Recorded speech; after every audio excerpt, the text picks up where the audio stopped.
You are not broke because you lack talent. You are broke because you are running on outdated software. You are trying to build $1 million life using a manual written by people who were, quite frankly, never millionaires themselves. If you want to reach the top 1%, you have to be willing to do something painful. You have to systematically identify and kill the childhood money beliefs that are currently capping your potential. Today, we are running a forensic audit on your mindset. If you want to stop the cycle, you need to hear this. The first belief that must die is the idea that money is scarce, so you must save every penny. We were taught that money is a finite resource, a pie that only has so many slices. If someone else gets a big slice, you get a smaller one. This creates a scarcity mindset. You spend your life looking at the price tag of everything, terrified that if you spend $1, it is gone forever. Wealthy people do not think about money as a scarce commodity. They think about it as a tool for expansion. They are not obsessed with saving pennies, they are obsessed with buying assets. Scarcity keeps you playing defense, and you cannot win the game of life by just playing defense. You have to learn to play offense.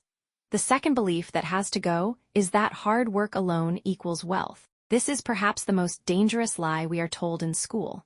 We see our parents working 12-hour days, coming home exhausted, and still struggling to pay the rent.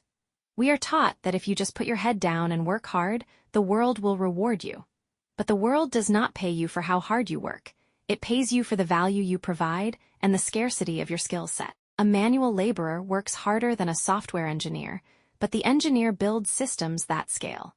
If you believe that sweating equals money, you will spend your entire life trading your time for a wage, and you will never break free. You must trade hard work for high leverage. Third, we have to kill the belief that wealthy people are inherently greedy or corrupt. We grow up watching movies where the villain is always the rich guy in the suit, and the hero is the struggling, virtuous poor person. This creates a subconscious barrier. You do not want to be the bad guy, so you sabotage your own success because you associate wealth with being a bad person. This is a survival mechanism, but it is a failure mechanism. When you demonize wealth, you repel it. You need to realize that money is morally neutral. It is a magnifier. It makes a bad person worse, and it makes a good person more capable of doing good. Kill the association between wealth and greed, or you will never permit yourself to have it. Fourth, you must kill the belief that debt is a normal part of life. We see our families taking out loans for everything: cars, weddings, vacations, and electronics. We are taught that debt is just the cost of living the way you get the things you want now instead of waiting.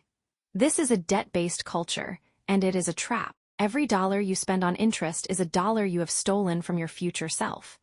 Wealthy people do not use debt to fund their lifestyle. They use debt to buy assets that generate more than the cost of the interest. If you are using debt to consume, you are not living, you are digging a hole. You have to decide today that normal is a trap you are no longer interested in. Finally, the most critical belief to kill is the someday fallacy.